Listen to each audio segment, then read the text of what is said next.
Hi, welcome to Collection Connection. I'm Nate the Great. Dave Jaggerman Smith. Okay, one of the things that we've been wanting to do is offer you guys, as we come across them, potential comic book investment opportunities. We have seen things. It's actually referred to as having your book go Walking Dead. Yeah. What is it to go Walking Dead? Let's start this off with there's never going to be another Walking Dead. There's not going to be another book going Walking Dead, but there are going to be ones that do go pretty close. It's a book that no one wanted, that people just tossed aside, that decided they didn't want to pay the $2.99, and then years later it ends up being a couple $1,000s. Definitely. So we're going to be keeping our eyes peeled for certain hot prospects that you might be able to get. And if we can keep you in the loop ahead of time, you might be able to pick it up at a decent price and watch it rise later down the road. A good book that kind of went up overnight was the first appearance of Killer Croc in Batman. As soon as it was announced he was the villain, that book jumped up a couple $100s. There you go. Other books are getting... It seems since The Walking Dead happened,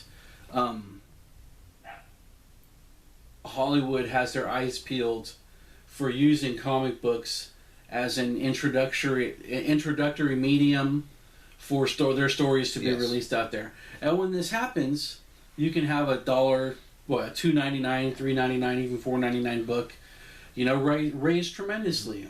Rocket Raccoon, for the most part, Hulk 271 was a $30 book at tops.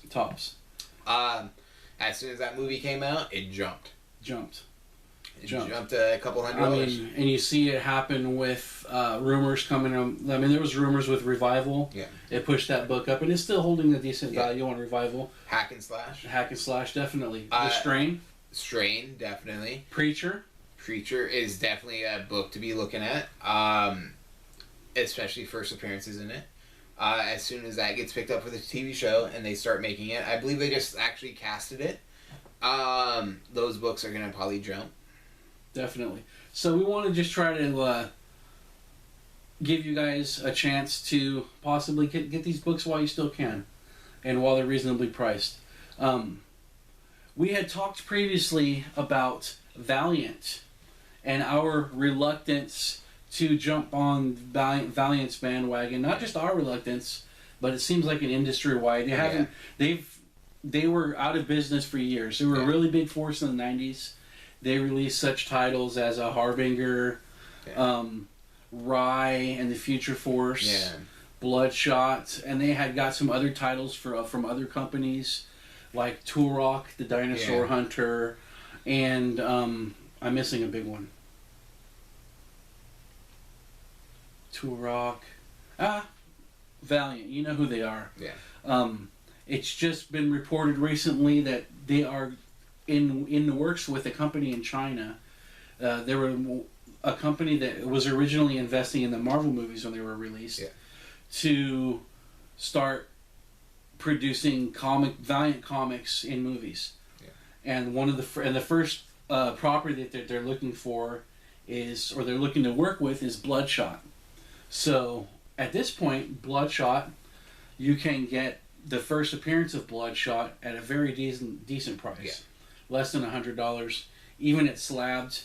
And it's you see the book here. That's a beautiful cover, and the book is Rye #0, released by Valiant. This one came out November of 1992. And this is the first full appearance of Bloodshot. I picked this up at a 9.6 for $80. Pre-slabbed, and it's one of the original CGC slabs too. So it's been slabbed for a while, and at less than $100. And I love the character Bloodshot. His premise is that he's fairly immortal. He's got nanites in his blood, which are small robots, very molecule-sized robots, and his blood is teeming with them. So if he gets injured, the robots go to that site and repair the injury. And the only other way that he can get killed is if he gets his head severed. So if he gets shot, the robots go there. And not only that, but they also do things like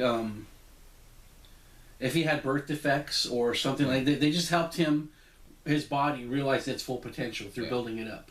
So if he goes underwater and he needs to hold his breath for an extended amount of time, they almost evolve him to where he can do those things. And he's got lightning fast reflexes. Seems a little overpowered. No, but it's still scientifically based. Yeah. It's not. He can't fly. He doesn't have lasers. Like lasers don't shoot out. You know what I mean? Like something like this, although it seems future based, it could technically happen. It could technically happen. So I was on board with it in the '90s, and since the movie is optioned and you can get it at a decent price, I'm putting it out there for our viewers. If you want to try to, put an investment on it, Rise Zero, first appearance of Bloodshot. All right, that's a good choice. All right. So we'll be keeping you guys peeled. I want to try to do something like this once a month. Yeah, and I got one coming up that's actually a really good book, really low print run. We'll keep you posted. We'll keep you posted. Yeah, we'll put that on our next expose on investment connection. Yeah, investment connection. Okay, so Rise Zero, check it out. That'll conclude this episode for Collection Connection. Dave Tigerman Smith. Nate the Great. Thanks for watching, and we're looking forward to seeing you soon.